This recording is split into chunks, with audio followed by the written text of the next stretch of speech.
a top 50 verse.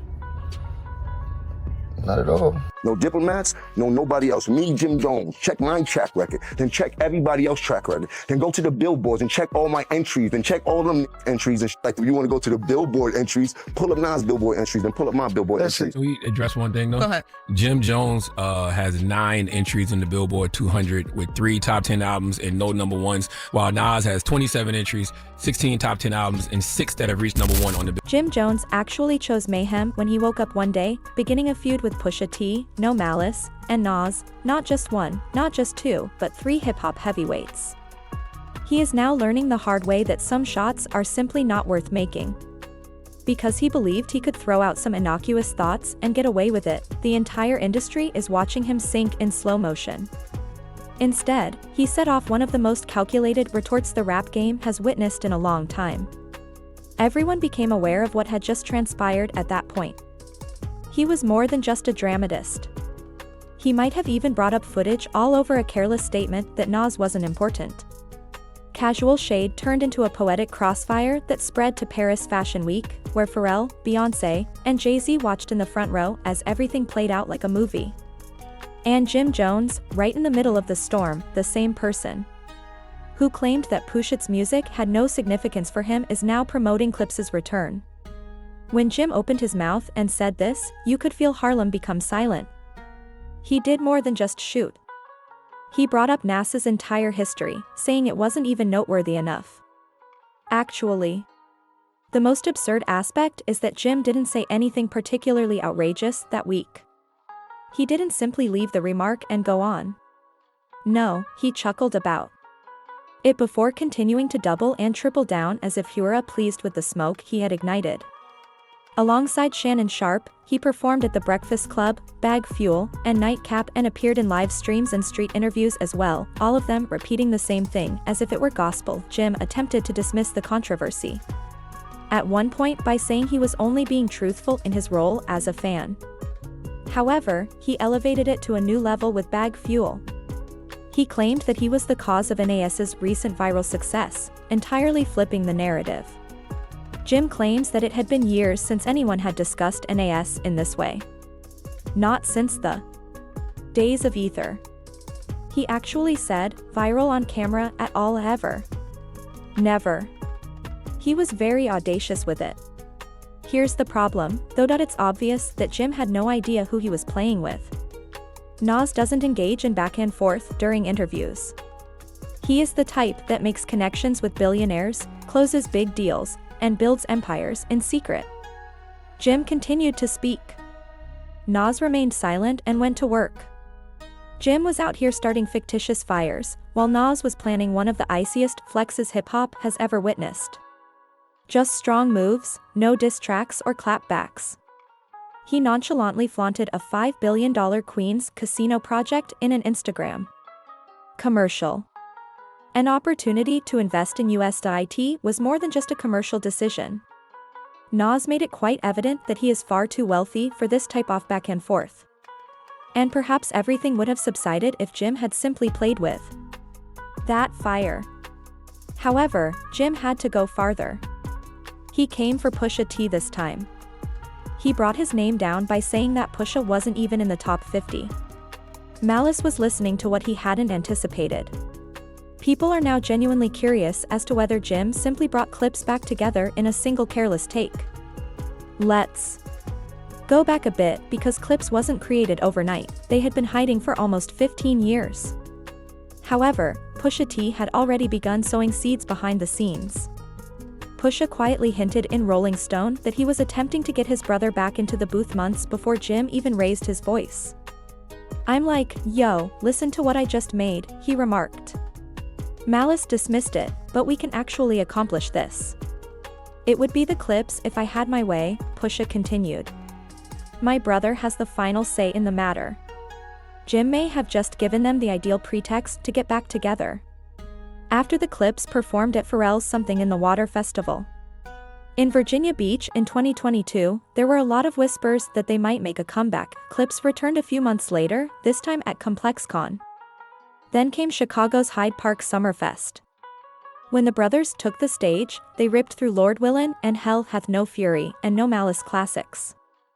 He appeared more than prepared to dive right back in. However, what took place next? The entire atmosphere changed at that point.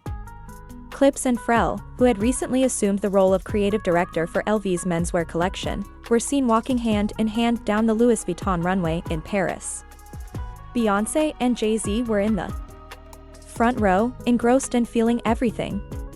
A brand new piece of music was then played across the speakers during the show, which was the moment that rocked the room. That it was uncooked. It was quite crisp. Furthermore, it was clear to everyone who they were targeting amid Paris Fashion Week. Jim Jones was recently called out. Not that a pusher was being subtle. He pointed directly at Jim. Furthermore, this wasn't merely a diss song. It was a work of art. The top names in the business co-sign this lyrical hit job, which is delivered with a dash of stylish flair. And, for real, behind it all, fans began putting it together right away.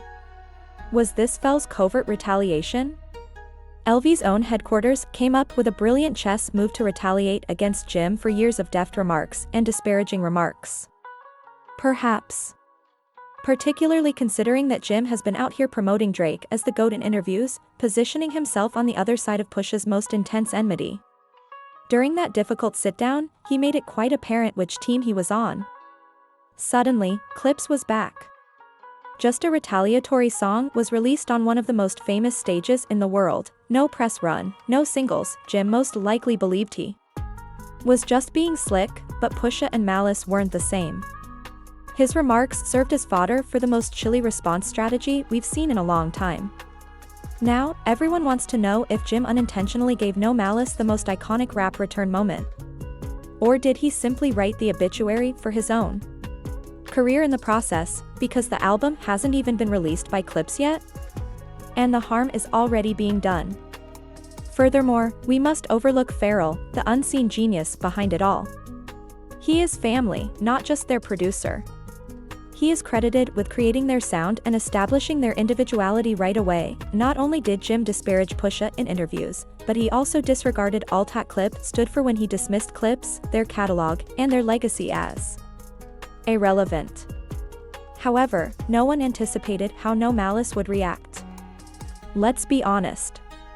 He had been silent for more than 10 years. After leaving the rap industry, the older brother found Christ and adopted a completely different way of living. Malice chose a calm route, but Pusha remained in the trenches. Made it apparent that he had stopped rapping. He repeated it several times. He had no intention of returning. Nevertheless, here he is. And all it took to get him back in the ring was one offensive remark. Thus, it wasn't just unexpected, it was chilly, when No Malice's voice emerged over the speakers at the Louis Vuitton show in Paris. Now take a moment to consider that carefully. He wasn't merely throwing out bars at random. These were layered insults that were precise, incisive, and intimate. We're all parrots, bird chatter. It was more than simply wordplay. That was a clear jab at Jim's entire brand, his team, his image. And Bird Gang. Furthermore, Paris and Dallas weren't chosen at random. Jim yelled out those cities in his freestyle over the beat of the whips and shackles only a few days prior. No, Malice was more than a simple clapback. He was listening. This is where it becomes even more bizarre, though. People began to notice more deeply. No, Malice wasn't merely rapping once more. He was rhyming as though he had been anticipating this. As if he had been suppressing it for years. To at last, the lid was removed. His reappearance felt like a regular occurrence. It had the feel of a warning. He also gave Jim the all-clear to go all out. In an attempt to dismiss it, he even shared a video of himself laughing at Pusha's Paris verse. But that facade quickly came off when he struck Drink Champs. Jim winced when N pulled out the Clipse disc. He acknowledged that it affected him at that very moment. The cracks appeared behind the jokes. What then did Jim do? He fired back over the same rhythm that Clipse had used to call him out as he dashed to the booth and dropped his whips and chains freestyle. It became even more chaotic. When the BET Awards rolled along, I'm in the game still rapping at a high capacity. If Nas wants to smoke, come in the booth. I will rap You don't circles want no around smoke. Jim Jones and what Jim Jones have done in this game. A lot of these rappers have done a tremendous job, and I take nothing away from them. But they forget I got a hell of a catalog. Me, Jim Jones, myself. Gold records, platinum records, gold albums, platinum albums. No, me, Jim Jones. Listen, we can't compare the two. What I'm trying to tell you is I want to go there. Hold on. I want to go down the line now, because now we going down. Bootleg Jim did his usual thing when Kev sat him down for a brief interview. Tried to pretend it didn't happen. Jim didn't mince words when he was questioned about Clipse's recent track, Chains and Trumpets. Claiming that Clipse was merely relying on nostalgia and that their bars weren't hitting, he dismissed it as weak. However, Jim didn't sound composed under duress, rather, he spiraled in front of the cameras like a rapper losing control. Because when the artists you attempted to clown begin to advance in front of the entire business, what do? Either you fall back, or you double down. Jim also doubled way down. Jim Jones pulls out another shovel on nightcap with Shannon Sharp, just when it seemed like he could dig no further. He returned to NAS, his preferred punching bag, this time that he asserted that Nas never had much of an impact. Said that Jay-Z and DMX always took precedence over him. Then, while maintaining a straight face, he continued, I really lost the room. It would be equivalent to claiming that Jordan fell off after Space Jam, now hurry up. Furthermore, that is merely irrational. Clipse was working quietly and executing a brilliant plan, while Jim continued to chase headlines. They formally unveiled Let God Sort Them Out, their much-anticipated reunion album. Furthermore, Chains and Whips was only the warm-up, not the great conclusion as some may have assumed. This was more than just a resurgence, it was a full-fledged power grab. And, well, the rollout was unique. Clipse shook the room, not just teased fans. Every action, from enigmatic billboards to unexpected merchandise drops, seemed to be a prelude to something more significant. The trailer then appeared. War horns, church bells, grim imagery, and that terrifying quote from No Malice. We made an effort at peace. Then something clicked. Rap wasn't the only topic here. This was a private matter, the push it was secured. Malice appeared to be a man who had a point to prove. Additionally, Pharrell's fingerprints were evident throughout the production. Aggressive, creepy, and cinematic. They had no intention of pursuing hits. They had messages to deliver. And everyone in the audience was aware of who they were speaking to. However, Jim continued to speak even as the clips moved like silent killers. He attempted to minimize things in his subsequent interview, claiming that they were merely trying to capitalize on my popularity. Your wave, bro, you weren't even outdoors when they created the blueprint, yet these are the same individuals who gave the game grinding. Additionally, the fans had stopped believing it. Social media was ablaze with side-by-side comparisons between Clipse and Jim's freestyles. It was far from it. The audience that had earlier applauded Jim's audacity suddenly began to turn against him. The tone changed. The laughter subsided. Because this is the reality. Clipse returned more focused, colder, and sharper than before. One man chatting excessively was all that was required. Jim did more than start a fight. Giants who had been waiting to remind the world who actually controls this were awakened by him. Features include Nas, Kendrick Lamar, Tyler, The Creator, The Dream, John Legend, and Straight Legend. Of course, Pharrell served as executive producer for the entire project. Here's the twist, though. Def Jam was supposed to release this groundbreaking album until they allegedly attempted to suppress Kendrick's verse. According to reports, Kendrick launched clever barbs at Travis Scott, Drake, and the phony politics of the industry. Clipse would have none of it. They took the entire project straight to Roc Nation after pulling it out of Def Jam. That motion says it all. This was no longer about nostalgia. Clipse returned as key players. Additionally, Jim was the same one who asked, Push's team members? Yes, they gave a loud and distinct response. Although it didn't happen right away, this change is now indisputable. Jim isn't just being made fun of, he's being quietly benched, eased out, cancelled, and not blackballed. And that stillness goes deeper than any bar Clipse could spit for someone whose reputation was founded on street banter, loud energy, and loyalty. Don't expect a typical CD when Clipse unleashes that joint with Nas. It will have the feel of a funeral.